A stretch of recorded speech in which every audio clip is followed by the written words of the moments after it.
Anti-inflammatory drugs lessen pain as well as control inflammation. These drugs come in two classes: non-steroidal anti-inflammatory drugs, or NSAIDs, and corticosteroids.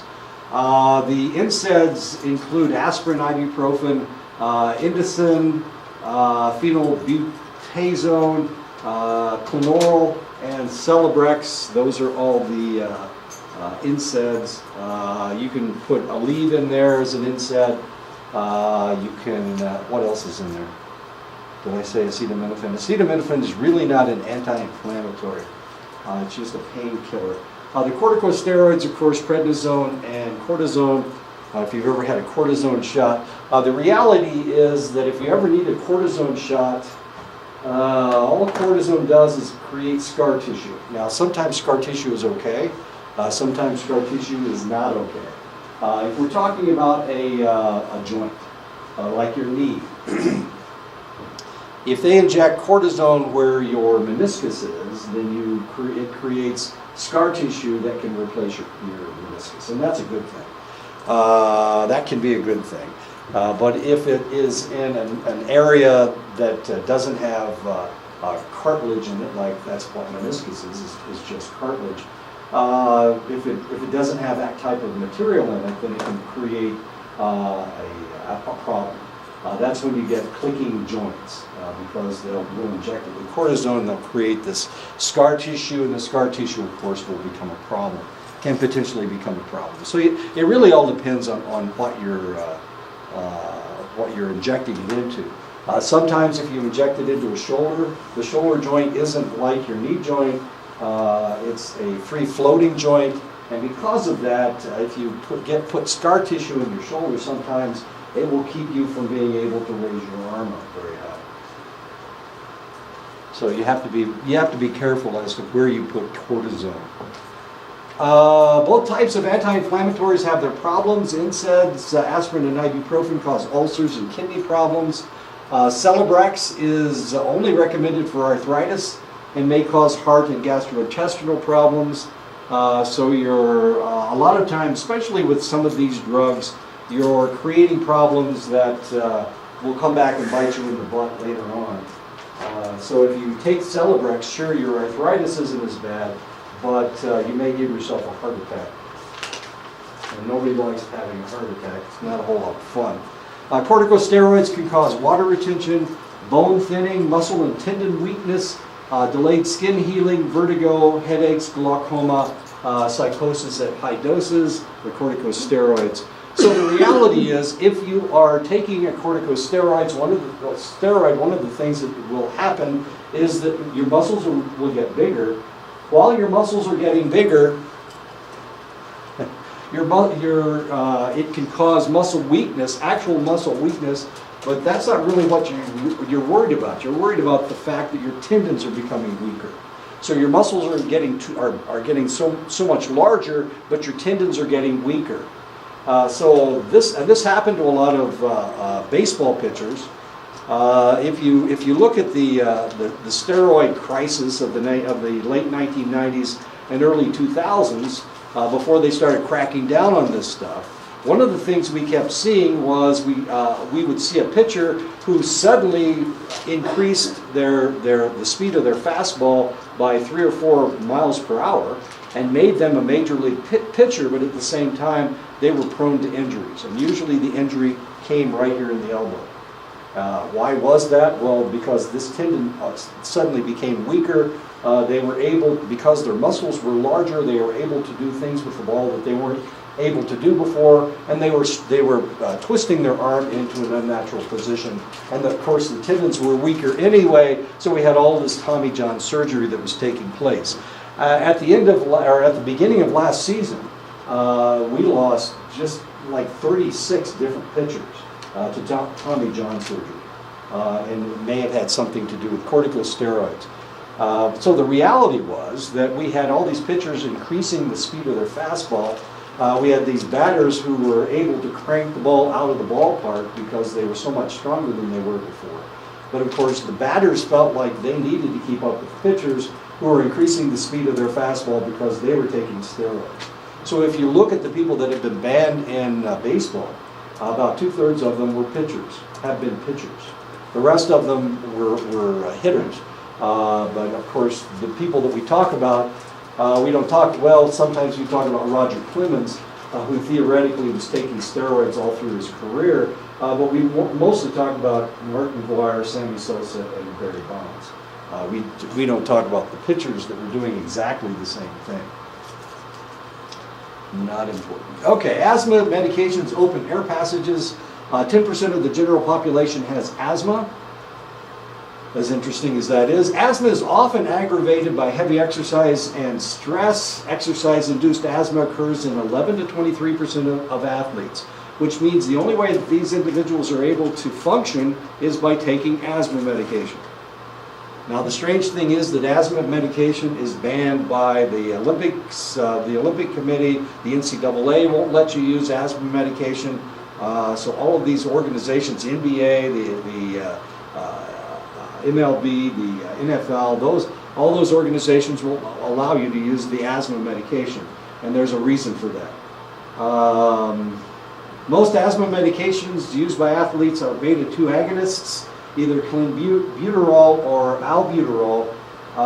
These medications increase muscle energy and growth, and this is the reason why they're banned.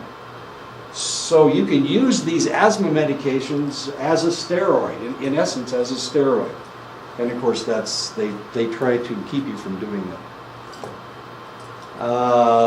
Ergogenic drugs include anabolic steroids, stimulants, human growth hormone, pre-steroids, beta blockers, erythropoietin. In health class we were talking about DHEA. DHEA is a pre-steroid. It is banned by the NCAA.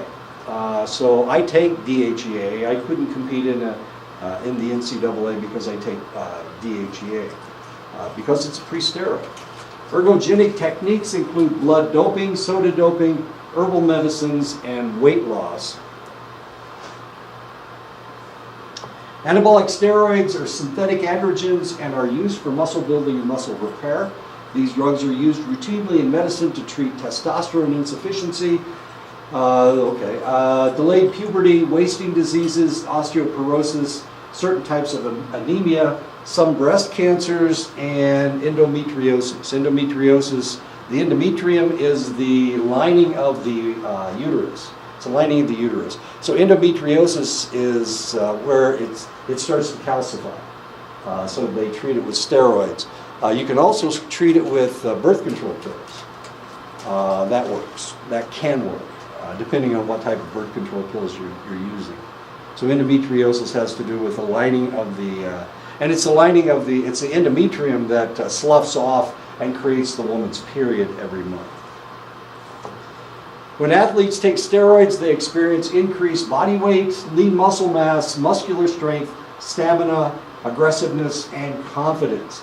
Athletes taking anabolic steroids will take 20 to 200 times the prescribed daily dosage. If they only took the prescribed dosage, then it wouldn't be this significant. They wouldn't be so huge. But of course, they take massive amounts. Well, 20 to 200 times more than they're supposed to. Anabolic steroid users will use the drugs in from 4 to 18-week cycles. This is done by to give the body a chance to recover from the drug use or to escape detection of use. And of course, this is what they're trying to do. They don't want to be caught. And you can catch the steroid user by collecting a urine specimen and testing it for steroids. Cycling steroids usually involves using more than one kind of drug. A lot of athletes have been caught using, Manny Ramirez was kicked out of baseball.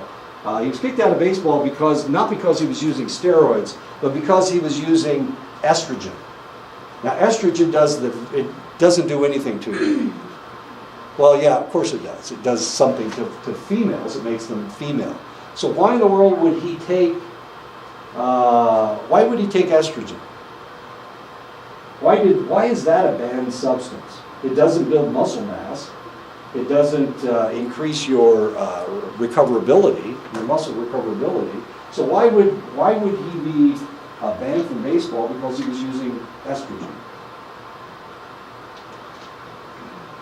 Steroids make you hyper male, and of course it increases your testosterone level. It increases a lot of different things. So in order to mask that, they would cycle through steroids, and then at the end they would start taking estrogen, and that would accelerate the recovery from the testosterone or from the steroids.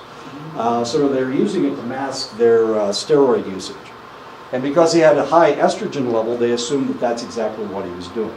And if you look at Manny Ramirez, you realize that was probably what he actually was doing. Cycling steroids usually involves using more than one kind of drug. 82% of cyclers cycle 3 or more different steroids at a time. So they're not just using Anabol, they're also using other type of corticosteroids. 30% use 7 or more steroids. 30%. That's a lot of steroids. Hi. Immediate effects of steroid use is increased muscle mass and improved muscle tone. Having muscles too large and strong for the bone and tendon structure may cause an overstressing of the muscle. It ruptures your tendons. It can damage your ligaments.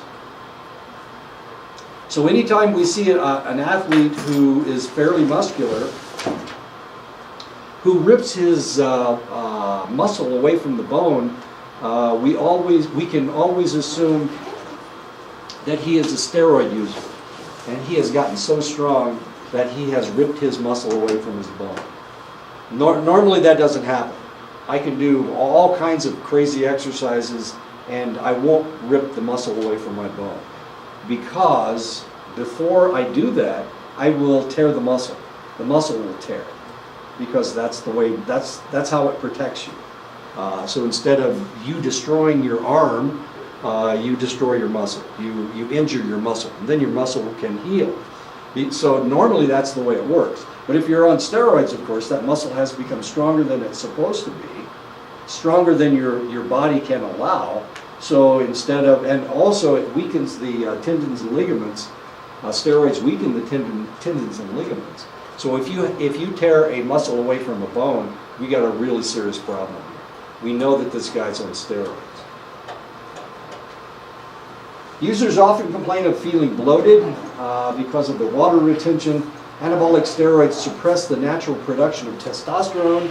In other words, they stop producing testosterone because they've got all of this superficial testosterone, this artificial testosterone, surging through their system. Their body doesn't need to make testosterone. One of the things that will happen to these individuals is they will grow man boobs. They'll grow enlarge, their breasts will enlarge. Their nipples will change. Instead of, how can I explain? Let's talk about nipples. Okay, wait a minute. It'll get puffy. They'll start accumulating fat behind their nipples. It decreases the size of their sex organs, so their penis gets smaller, but especially their testicles will get smaller because they are using steroids. It impairs their sexual function. Their voice will get higher. This is one of the accusations of Mike Tyson. During his fighting days, he had a really high-pitched voice. His voice isn't nearly as high-pitched now as it used to be, but it was really, really high-pitched. So, was he using steroids? Well, if you saw Mike Tyson, you'd say, yeah, he's probably using steroids. Cystic acne growth. This usually occurs in the back. They get acne of the back. They get pitted in the back. Their back gets pitted. Really kind of odd. When we're talking about cystic, we're talking about large pimples, very, very large pimples that cause pits in the back. And they form cysts, really kind of ugly. And of course, then you have to cut them out. If acne insists, then you have to cut that cyst out. One of the things that happened to my brother in Vietnam was that he was hit by Agent Orange. And Agent Orange caused DNA damage to some people. It caused all kinds of interesting problems. Some people got leukemia. He got fatty lipomas. He got cysts on his back. And so he had over 100 cysts taken off his back. It looked like he was on steroids. Of course, he wasn't on steroids. He'd just been hit by Agent Orange. It causes thinning of the hair and more rapid balding. So if you look at these athletes, Michael Jordan, for example. Michael Jordan started shaving his head while he was in the NBA. Charles Barkley started shaving his head when he was in the NBA. Now, potentially, if you look at their fathers, it actually follows the mother's line, but if you look at their fathers, both of their fathers were relatively bald, not as bald as they were. And of course, they started shaving their heads. Potentially, they were both using steroids. This is a guy that is one of the highest steroid users in the world. And as you can see how ripped his muscles are. How amazingly strong this individual is. He's dead. He's no longer alive. He died of heart disease at 39. Yeah, I know. So is it worth it? I guess that's the question you have to ask yourself. Is it worth it? Not only guys take steroids, but also females take steroids. Female athletes also use anabolic steroids for muscle growth and other masculinizing effects, though some are unwanted. It increases your facial hair, which is always attractive in a woman. I'm always looking for a beard in my hotsy-totsy. No? You don't find that attractive? Women with beards? I mean, men are growing beards like way down, like, they start looking like ZZ Top. Well, that's the way I want my women. Just kidding. Increased facial hair, decreased breast size. And of course, women are always trying to reduce the size of their breasts. It lowers their voice so that they sound like guys, or I sound like a woman. Clitoral enlargement, so that their clitorises look almost like penises. Cystic acne growth, of course, they get the same thing. And they get thinning hair as well. Most of these masculizing effects are irreversible, so they will look like that the rest of their lives. This is what a woman on steroids looks like. Their face changes. They no longer look feminine. They lose their fat, the fat in their around their bodies. So their face starts looking more and more masculine. This lady's pretty buff, I guess. I'm not sure if she's trying to pick up a guy. If you, this is really weird talking about pornography, but there is pornography with these ladies in it. It seems a little odd to me that people are looking at pornography of women that look like men, but it just seems a little strange to me. Anyway, yeah, their breasts, as you can see, she obviously has nipples, but she has no fat. She has no fat in her breasts, which of course is what breasts are. That's one of the areas where women carry their fat. That's what they look like. Anabolic steroids increase the cholesterol of the user, especially the bad cholesterol. I told you that guy died of a heart attack in his 30s, in his late 30s, but it's still in his 30s. At the same time, the steroids will lower the good cholesterol, the HDL, so it increases your LDL. It lowers your HDL. You have to remember that cholesterol is a precursor for hormones. The time when you have a high cholesterol level, the time when you're using a lot of cholesterol is when you're going through puberty. So it masks you going through puberty again, a male going through puberty. So and at that time, of course, he has a lot of androgens. His testosterone is very, very high. Why? Because he's creating all of these new hormones. He needs all this LDL that he can get in order to make the cholesterol. Well, when you're 35 years old and you're using steroids, you're going to get the same response. Your LDL is going to increase and your HDL is going to decrease. And unfortunately, if you're 35 years old, what happens next is your heart clogs up with fat and you have a heart attack. Don't cry, it'll be all right. Steroid users have an uncommon amount of cardiovascular problems. Hypertension is very common. They tend to blow out their kidneys.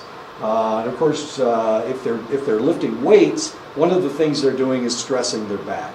And that's one of the reasons why they have that kidney belt that people wear, some people wear. Now we know that it doesn't really do anything, but there are people that used to wear those kidney belts religiously. and it was because they were trying to keep from straining their kidneys. Hypertension, thrombosis, in other words, they get blood clots throughout their bodies, and cardiomyopathy, it changes the structure of your heart. Now, as I have said, I've changed the structure of my heart, but it's the blood vessels in my heart. My heart is actually a normal size. These individuals will have enlarged hearts, and it's mainly because of all of the problems that they have created for themselves. Because steroids encourage cell growth, they may equally encourage cancer cell growth, and so these individuals die of cancer relatively readily, but normally they don't make it that far. Normally they die of a heart attack, or they blow out a kidney or something. Anabolic steroids do have an impact on the user's mental state, at first supporting more aggressive and confident behavior.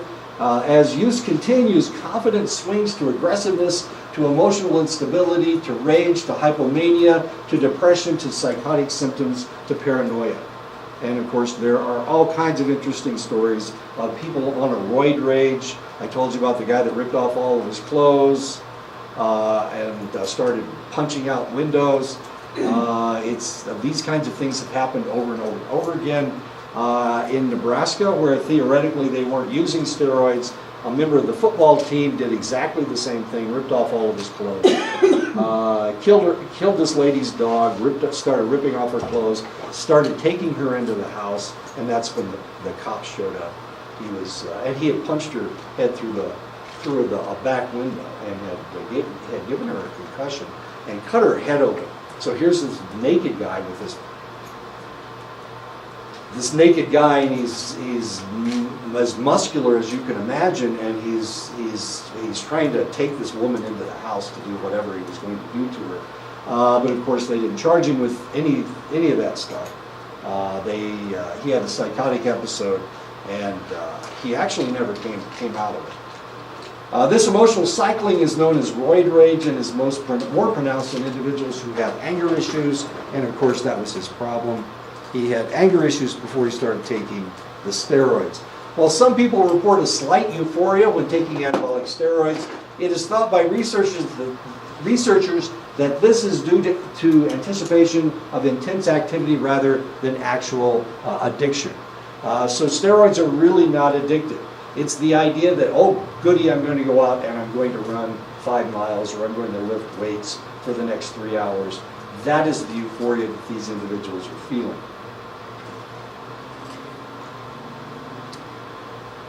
Some users do report withdrawal symptoms, and in fact, some users will use low doses during cycling to maintain sanity. There is some animal study evidence that steroid use is addictive, but not so much for humans. It doesn't look like humans are that addicted to it. Stimulants are taken by athletes to make them more alert, to make them feel more confident, and to make them stronger. Much of the increase in ability when taking amphetamines is increased focus and aggressiveness. Heavy usage can lead to blood pressure problems, exhaustion, and malnutrition. And of course, this was a really serious problem in Major League Baseball in the 70s and 80s. They were taking greenies, they were taking amphetamines, and then going out and playing baseball. So, unfortunately, we look at all these baseball records. A lot of people are saying, well, you can't count the steroid era. Well, the other question we have to ask ourselves is, can you take the amphetamine era? Because the amphetamine era was just before the steroid era. So do we throw out all the records that were set in the 70s, 80s, 90s, and 2000s when people were taking amphetamines and when people were taking steroids? The reality is that it wasn't against the rules. It is now. When Mark McGwire set his record, steroids were not against the rules. The pitching records of the actually they had to raise the mound, or they had to lower the mound, the pitching mound, because the pitchers were so much better than the hitters because of the amphetamines. So they changed baseball completely. So the question is, Babe Ruth hit 60 home runs, and that was the record since 1929. So Mark McGwire broke it in 1999, 70 years later. using steroids, should the record stand or not? Or should there be an asterisk? And this is the question that we keep asking about sports. So the reality is that drugs are all over sports, and they've been all over sports for an extended length of time. And because of that, you know, can we count this as a record? My picture's all over the internet. It's all over the warrior web. The reality is that when I set my records, I set my records on cinders. It's like running in sand. And then they started making all-weather tracks, which makes my record even that more amazing, because people on all-weather tracks, which are a lot easier to run on, they weren't able to break my record. So can we count? Should my record always stand because it was set on cinders? It's actually a question. I know. This is a question that we have to ask ourselves. Can we compare the two? One of the other things that happened is they started running, when I was running, we ran in yards and we ran miles. Now, of course, they run the 1,600 meters and they run the 400 meters. So we didn't run a quarter mile. We used to run a quarter mile, now they run a 400 meter. 400 meters is about, 5 or 6 feet shorter. So can we compare the two? Well, mathematically you can do it, I guess. That's the way it is. I know. So this is really kind of interesting. Sports changes over time. Once upon a time, you high jumped into sawdust. So you had to land on your feet when you high jumped because it was sawdust. You could land on your back, but you might potentially injure yourself. So then they started jumping backwards and landing on literally on their backs. And when they started doing that, they started jumping higher. But they had to have special pits to jump into in order for that to happen. So this is these questions of high jumps and pole vault pits and all-weather tracks and cinder tracks. This is a real question when we're talking about records. Are they real or are they not real? Edison, I've just insulted him. He's going to leave the room. Oh my God. Not cinders. Oh, I can't stand to talk about cinders. We'll see you later. We'll see you tomorrow. Have fun. He should have fun. Don't you think he should have fun? We're too serious here. Caffeine is a mild stimulant used by some athletes. At low doses, it increases your wakefulness, your mental alertness, it slightly increases your endurance, your muscle contraction, your digestive disturbances. It will settle those. Urine output causing dehydration, of course, and these are some of the things that caffeine can do. Actually, it causes digestive disturbances. Caffeine does. Ephedra or mahuang and ephedrine are mild stimulants used by some athletes. These substances were found in many over-the-counter medicines. Not everyone is sensitive to these medications, but those who are, it causes jitteriness, anxiety, headaches, high blood pressure, cardiac arrhythmia, poor digestion, and overheating. So if you use ephedra, that's potentially what can happen. Chewing tobacco used to be a mainstay in Major League Baseball parks. From the beginning of baseball until into the 1980s, many, if not most, baseball players maintained a chaw of tobacco in their cheeks almost constantly during a game. So what does tobacco do for you? Does it actually help you? Why in the world would they chew tobacco? Remember, nicotine increases your dopamine level. If you smoke a cigarette, when you draw in the tobacco, when it goes into your lungs, you get a dopamine spike. So if you chew tobacco, this is a constant spike. And that's the reason they were chewing tobacco. Many baseball icons of the past died of throat or esophageal cancer. It is rarely seen today. Actually, they're trying to get people to stop chewing tobacco. This is Nellie Fox, died of esophageal cancer. He was the second baseman for the Chicago White Sox back in the 1950s and 1960s. This is Pablo Sandoval, who is actually playing for the Giants today. He's a tobacco chewer. He's from Venezuela, and he grew up chewing tobacco, and he still does today. But most baseball players don't chew tobacco. They don't want you to spit. So what are they spitting instead? What do baseball players spit? Sunflower seeds. Yeah, they eat sunflower seeds. I know. Human growth hormone is a hormone produced by the pituitary gland to stimulate growth in children. It is prescribed for children who are of unusually small stature to stimulate growth, and for people with wasting diseases like AIDS to build their strength. It is used by athletes because it increases your muscle mass, your skin thickness, connective tissue in muscles, acromegaly. It can cause acromegaly, it can cause cardiovascular disease, it can cause decreased sexual desire. It can make your thyroid expand, a condition called goiter. If you're female, it can cause menstrual disorders. If you're a male, it can cause impotence by taking growth hormone. It decreases your lifespan by up to 20 years. Once upon a time, we thought that growth hormone was a fountain of youth, and we were going to start giving it to the older people. And then one of the things we discovered was that it caused people to die faster because you have excessive amounts of growth hormone during puberty. So all of a sudden your body was going back to pubescent times, and of course that was fairly destructive for you, especially these problems right here. It was causing people to be impotent. Of course, if you're 70 years old, what do you care if you're impotent?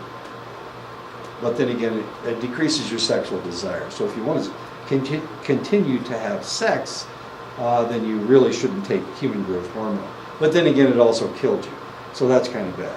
What is acromegaly? That's what acromegaly is. Acromegaly.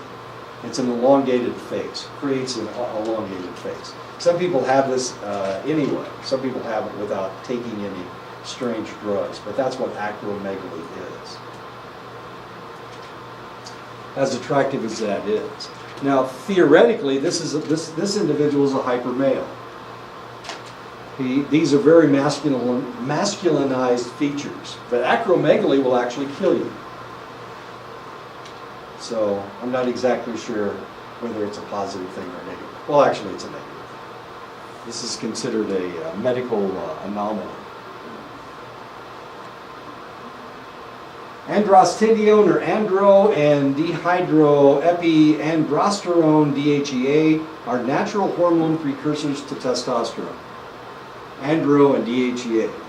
Neither of these supplements have been found to do more than increase testosterone levels in men with abnormally low testosterone levels. If you have normal testosterone levels, neither one of them actually increases your testosterone.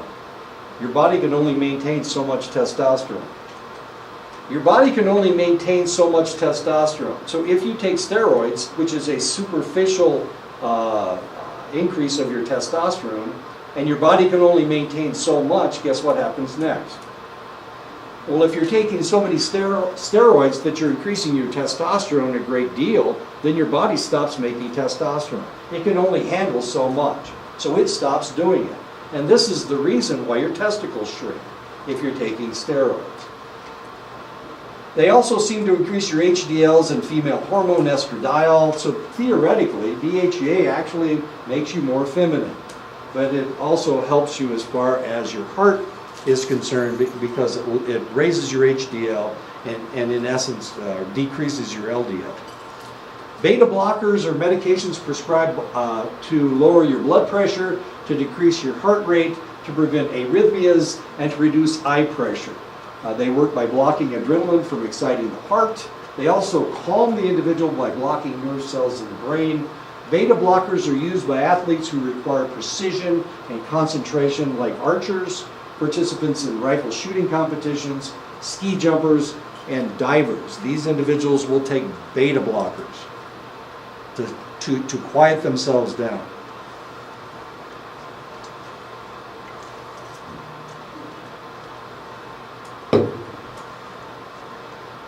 So if you're an archer, you're okay.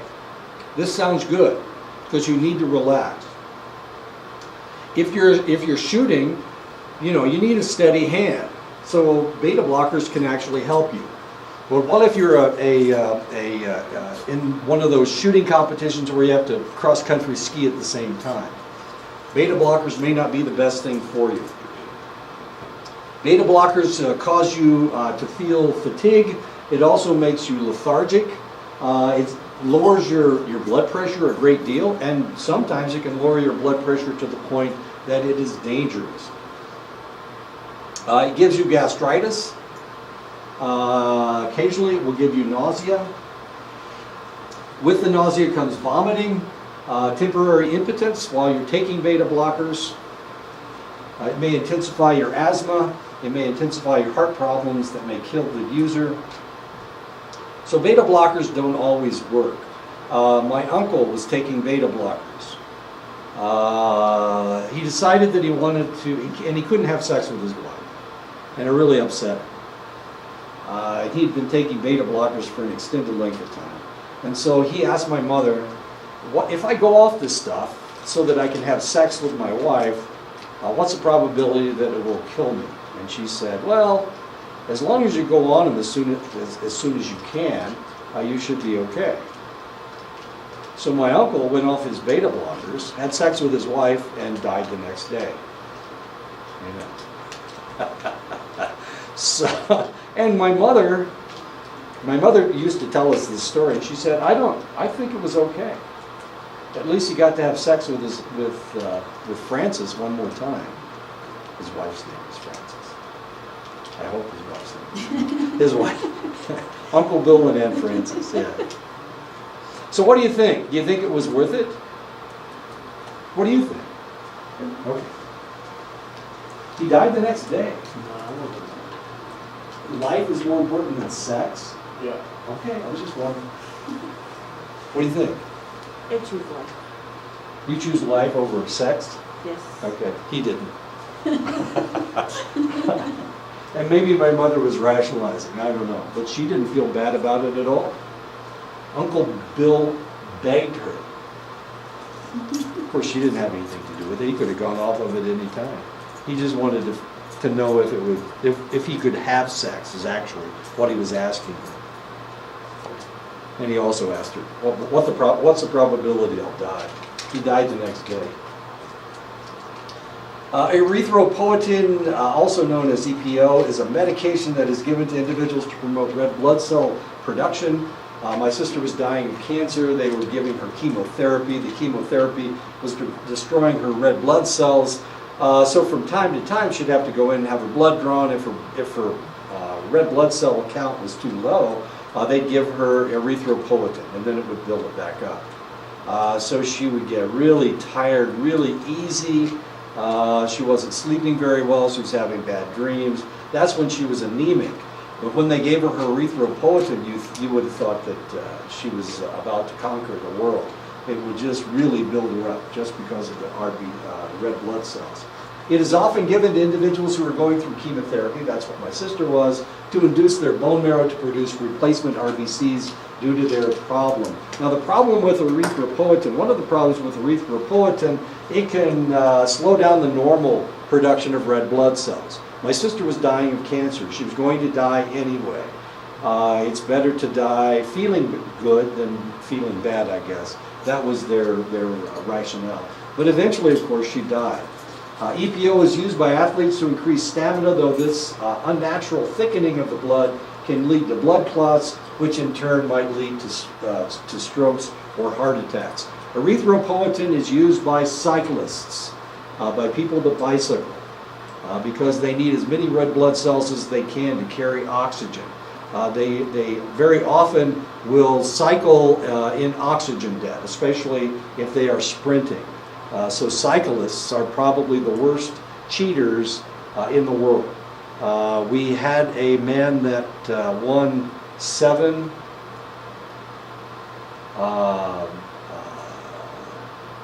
Tour de France's, the largest bicycle race in the world. He won 7 of them in a row. And it turned out that he was cheating the entire time. So he lost all of his gold medals. Lance Armstrong was a cheater. He was using EPO. I know. So he lost all of those championships. Cyclists. Was he the only one that was doing it? Hell no. Practically everybody was doing it. But of course he was winning, so he was the one they were targeting. A similar problem is blood doping, where the athlete stores their own blood prior to competition and then are administered the packed red blood cells to increase the stamina of the individual. And this is known as blood doping. It doesn't work in all sports. It only works in sports where you need stamina. The technique, it's used in cycling, it's used in long distance running, it's used in cross-country skiing. Ways to cheat so that you win. Is winning that important? Would you cheat just to win? No? Would you cheat, Johnny, just to win? Isn't winning everything? It's not everything, it's the only thing. Isn't that what Vince Lombardi said? Would you cheat just to win? Is cheating that important? Yeah, to win. I mean, for something probably that big, you know. Is it that important? Would you cheat to do it? If I would do it, I'd not. Well, look at your hat. You've got the Arizona Cardinals. If they could win the Super Bowl next year, I could guarantee you that they would win the Super Bowl next year, and all that had to happen was cheating, would you say it's okay?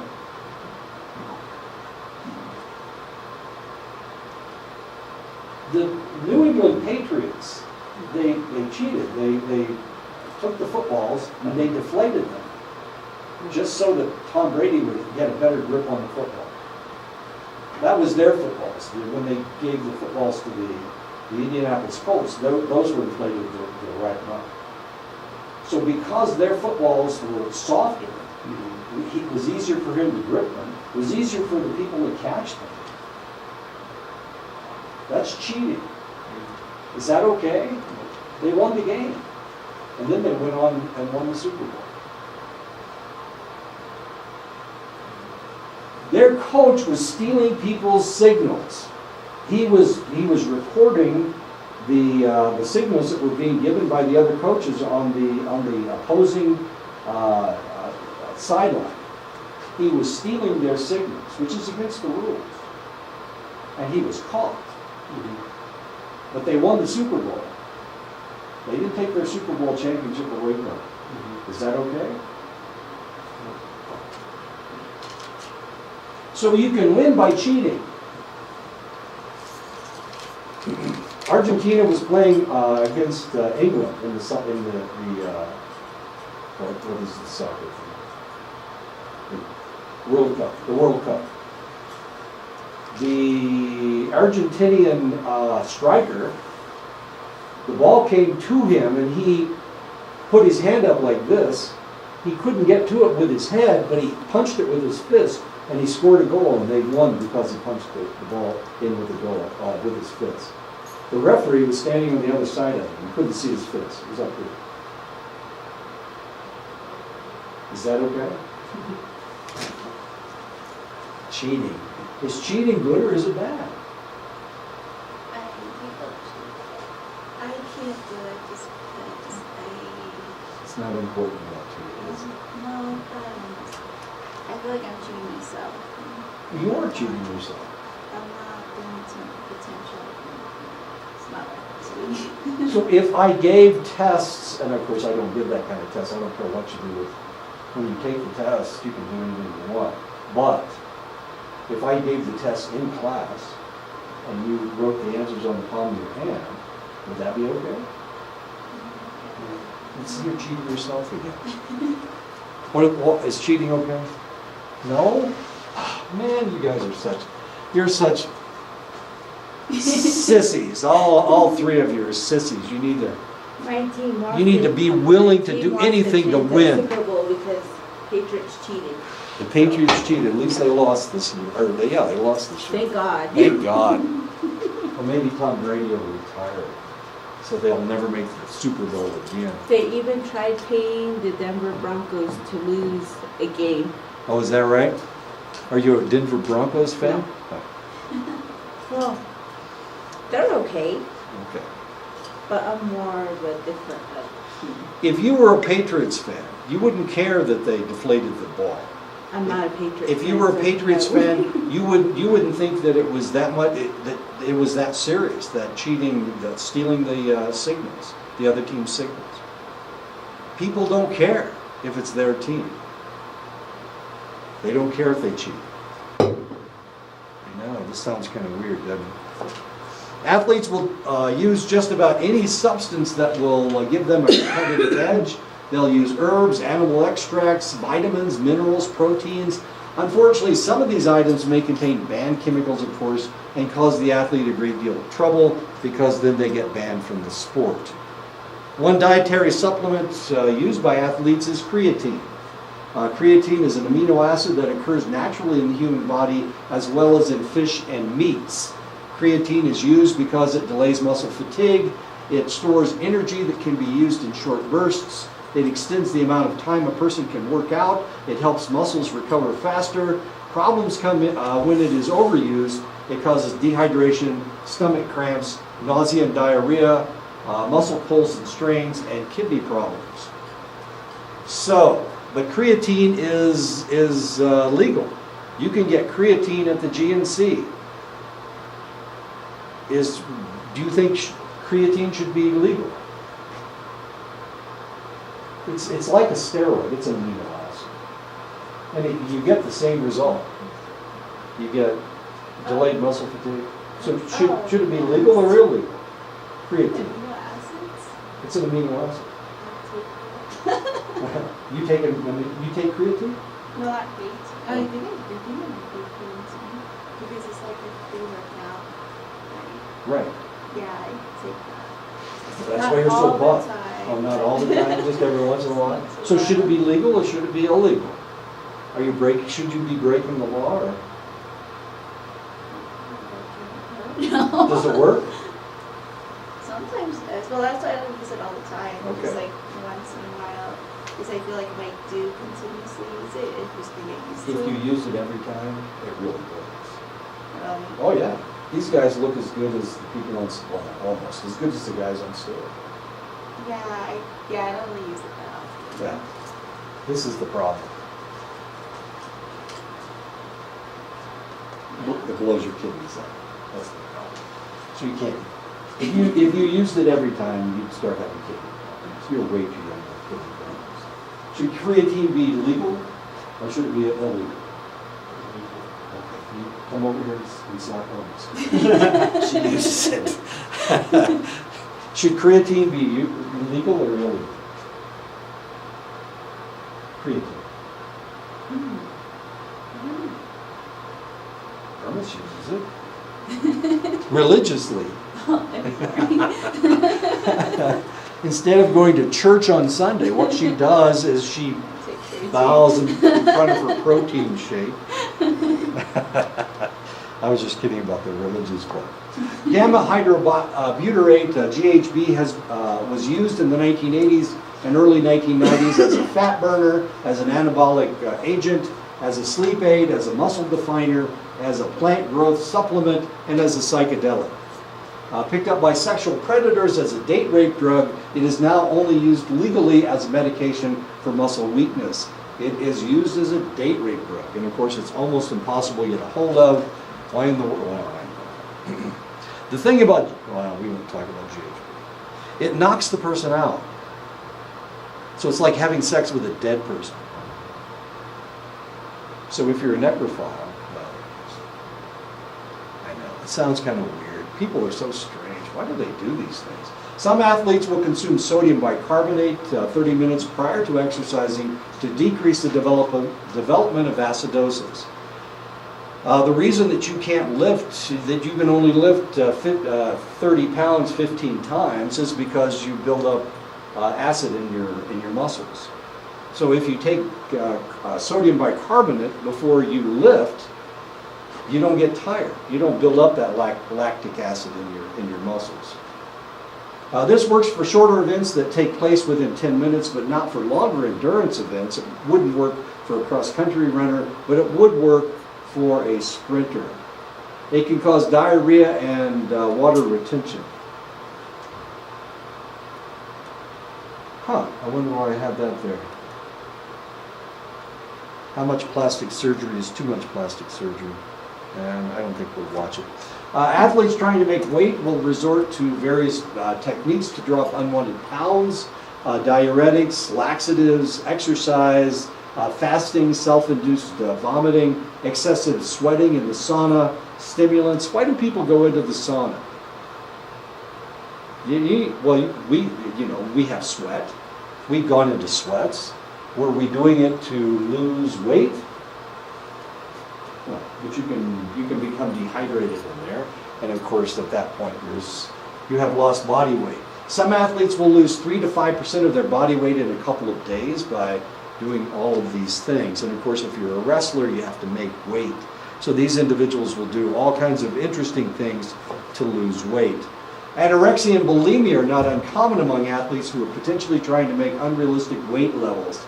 Another problem with weight maintenance is the opposite of anorexia, muscle dysmorphia, where the individual becomes obsessed with their muscle development as they see themselves as too weak whenever they look in the mirror. These individuals are more likely to take copious supplements and steroids to combat their body's weakness. Pig jockey. Oh, bodybuilders. I'll tell you what. Let me show you both of these things. Let me see if this works.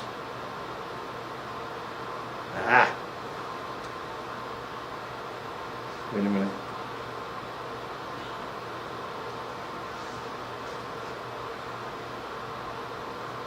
Let's see if I can do this file. Let's copy.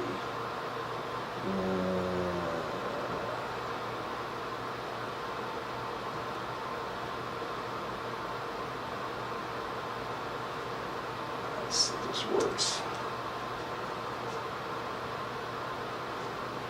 How much plastic surgery is too much plastic surgery?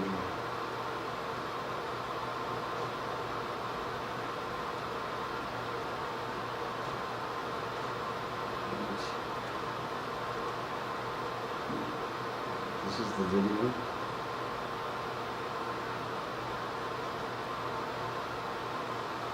Twitter, wait a minute. So where is it?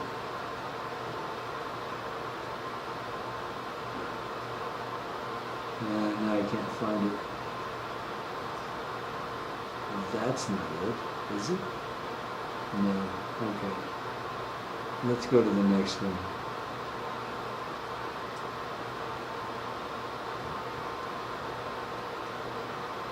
Copy.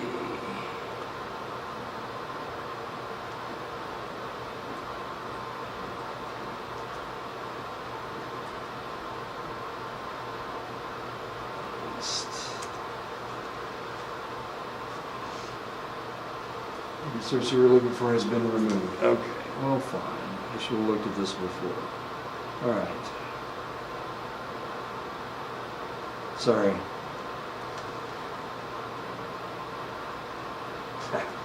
So what are we doing here? We're going to use diuretics. They will use diuretics to lose weight rapidly, to limit the bloating caused by steroids, by sucking the water out of their system to avoid detection of illegal drugs, to lose weight, to look thinner. Athletes need to monitor their use of diuretics because of the possibility of dehydration leading to heat stroke and organ damage. And of course, before people go into a lifting competition, one of the things they will do is try to draw as much moisture, as much water out of their system as possible to make their muscles to make their muscles pop, what they refer to as popping, because it takes all the fluid out from between the skin and the muscles. Weightlifters will take adrenaline supplements combined with amyl or isobutyl nitrite to increase their strength. It unfortunately can cause dizziness, rapid heartbeat, and hypertension. Bee pollen is sometimes taken as a supplement, a way of boosting energy levels, digestion, and to reduce stress. Studies do not support any benefits from bee pollen, but they take it anyway. Some athletes will take calcium pantomate as a supplement.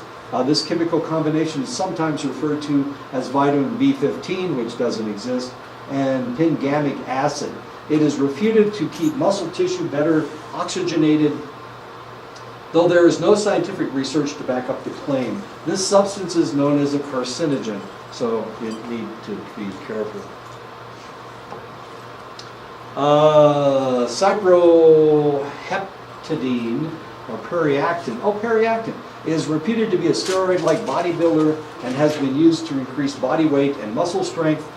This drug is an antihistamine. It acts as a serotonin and histamine antagonist, and it increases muscle mass and strength by making the individual hungry, so you eat more food. Periactin is given to individuals that are underweight, individuals that want to gain weight. And so it makes them hungrier. They have this appetite, this amazing appetite. It actually merely increases the user's appetite and has the added side effects of decreased performance, sweating, and sedation. So when you're on chemotherapy, one of the problems that you have is that it takes away your appetite. So one of the things that they give you is periactin to increase your appetite, to make you hungry. Darbepoetin or Aranes, what the hell is that name? Is a medication developed to treat chronic anemia, just like erythropoietin. Darbepoetin increases your RBCs. And of course that means that you're going to be able to carry more oxygen in your blood. Human chorionic gonadotropin is a substance produced by fetuses to protect themselves from their mother's immune system. HCG, along with clomiphene and tamoxifen, is taken by steroid users to restart their own body's testosterone production. So they take HCG, human chorionic gonadotropin. This substance also blocks the increased effects of estrogen in the male body. The drug can have an impact on the liver and the reproductive system. You can make yourself impotent if you're a male and trying to cycle through the steroids. And of course you use the HCG or the estrogen to restart your testosterone. Modafinil acts as a stimulant and is used to treat narcolepsy. Athletes use the steroid THG will take this drug to mask the steroid. Orethine and arginine are amino acids taken to increase muscle mass because it is reputed that they cause an abnormal release of HGH, human growth hormone. Now you have to remember that human growth hormone, if you use too much of it, it'll cut 20 years off your life. So you have to be really careful as far as this HGH is concerned. There was a baseball player, he won the National League MVP, Ryan Braun from the Milwaukee Brewers, was caught with HGH in his system, with excess amounts of HGH in his system. And theoretically, he was trying to recover from an injury, so he was taking the HGH. But the reality may be that these baseball players, while they are making themselves better baseball players, may actually be shortening their lives just to be better baseball players.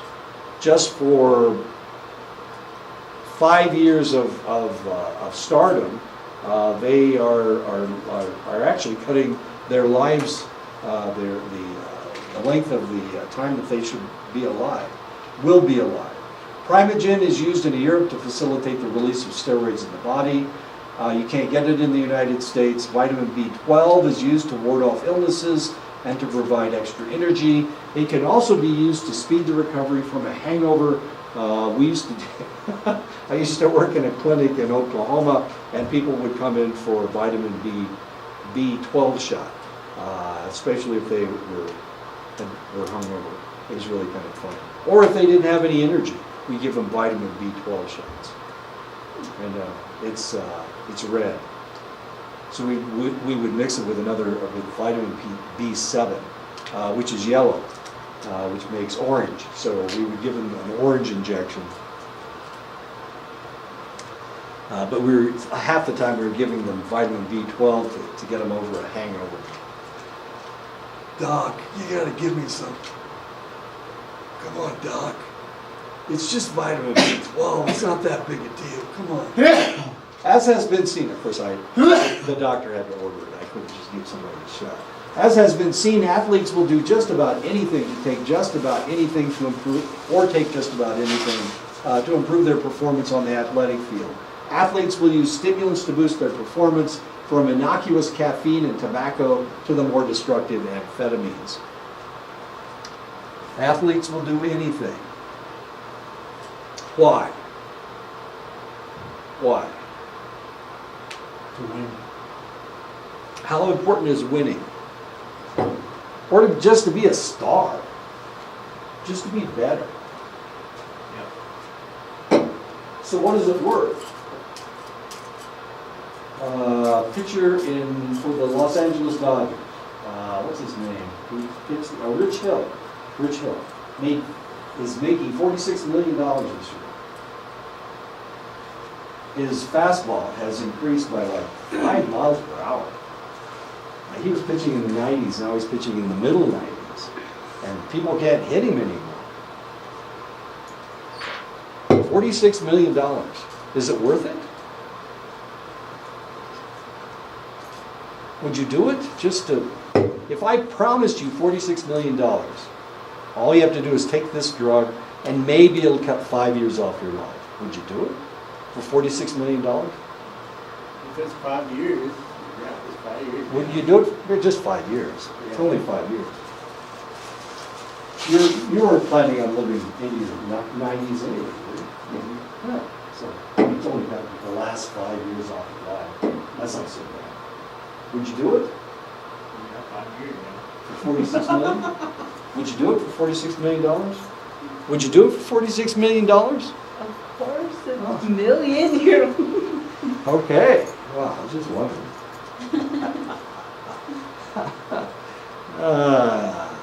Athletes will use sedative hypnotics, especially Xanax, to unwind from the stresses of competition. Sometimes these drugs are used to counteract the stimulants that they have taken to perform. Judy Garland, you may have heard of this lady. She was in The Wizard of Oz. Judy Garland took uppers to wake up in the morning, and she had to take downers to go to sleep. One night she didn't really get them mixed up, but she took her downers with alcohol at age 47, I think. And she died. Whoops. Sometimes it happens. Sometimes you kill yourself. The most widely used depressant by athletes is alcohol. While in low doses, the substance does not hinder performance, in most cases, alcohol is used as a reward for performance, as a way to unwind, or as a consolation after a disappointment. Famous baseball playing alcoholics, Mickey Mantle, was an alcoholic his entire playing career. Mickey Mantle was from Commerce, Oklahoma. He was from someplace where nobody famous ever came from. It was a coal mining area in Oklahoma, and that's what his dad did. He didn't feel like he deserved it. All the fame. He was a very, very popular baseball player. Drank like a fish his entire career, and he died in his early 50s of liver disease. Mickey Mantle.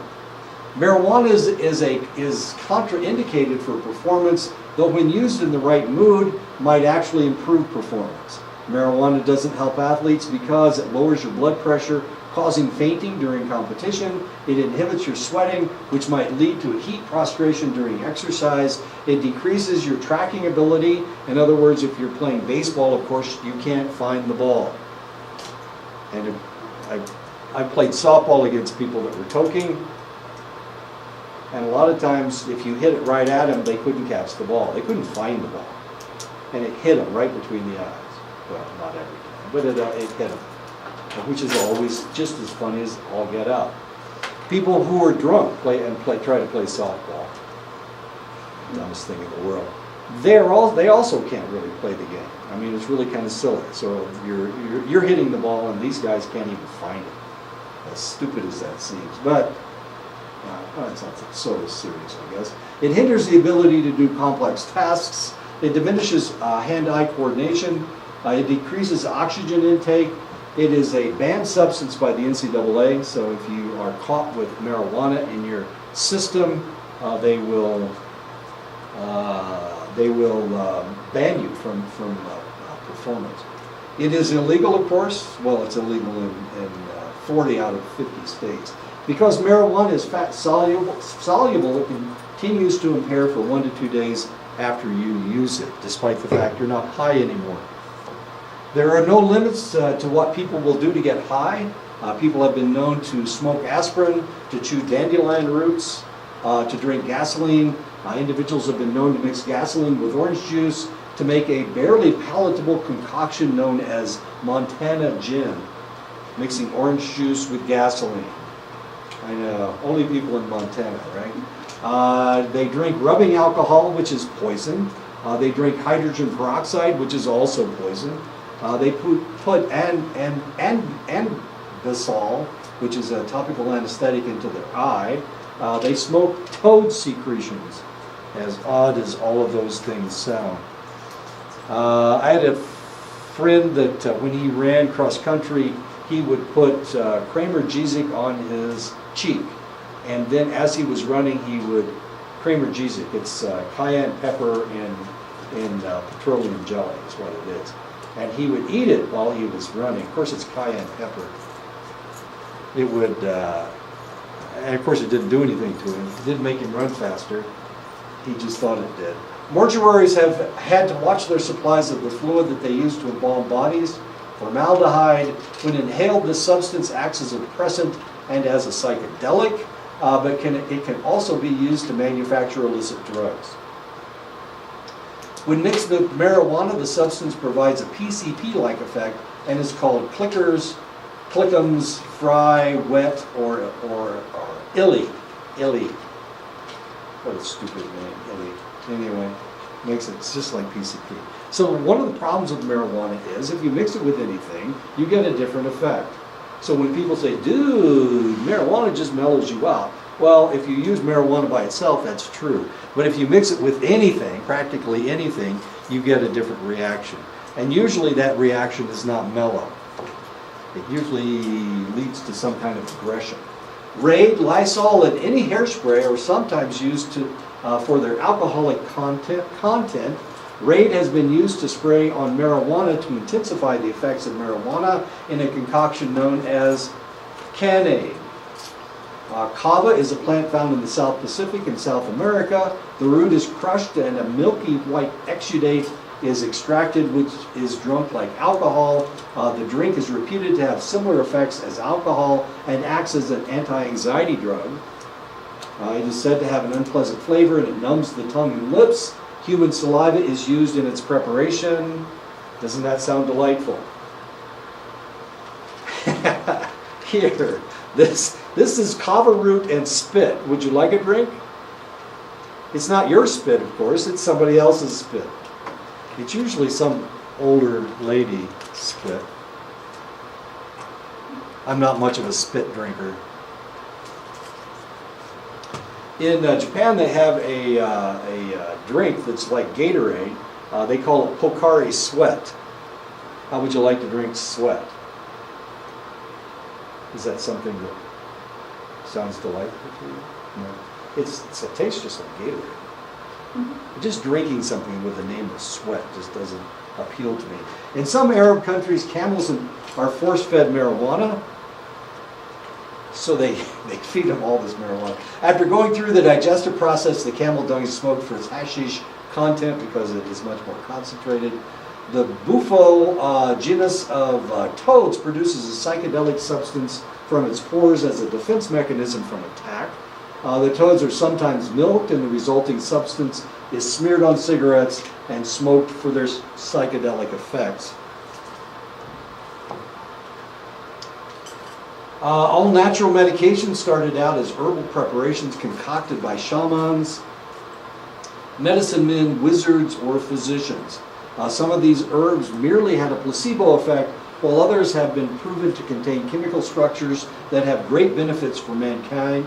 For example, quinine, developed from the cinchona tree, is used to fight malaria. I've actually taken quinine when I was in Vietnam.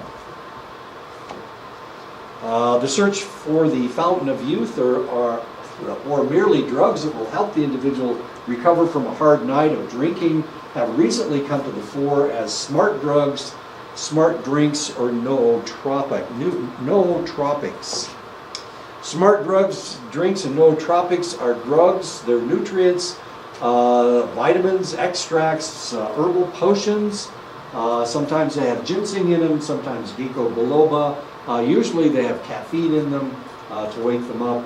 How many of you guys drink a 5-hour energy? 5-hour energy, that's what they call it. Those little bottles of 5-hour energy. Have you ever tried it? Have you ever tried it? Johnny, have you ever tried 5-hour energy? It was one time. What did it do to you? Did it buzz you up? No, it didn't really help. You may not be sensitive to caffeine. Not everybody is. I'm not. Don't you want to be just like me?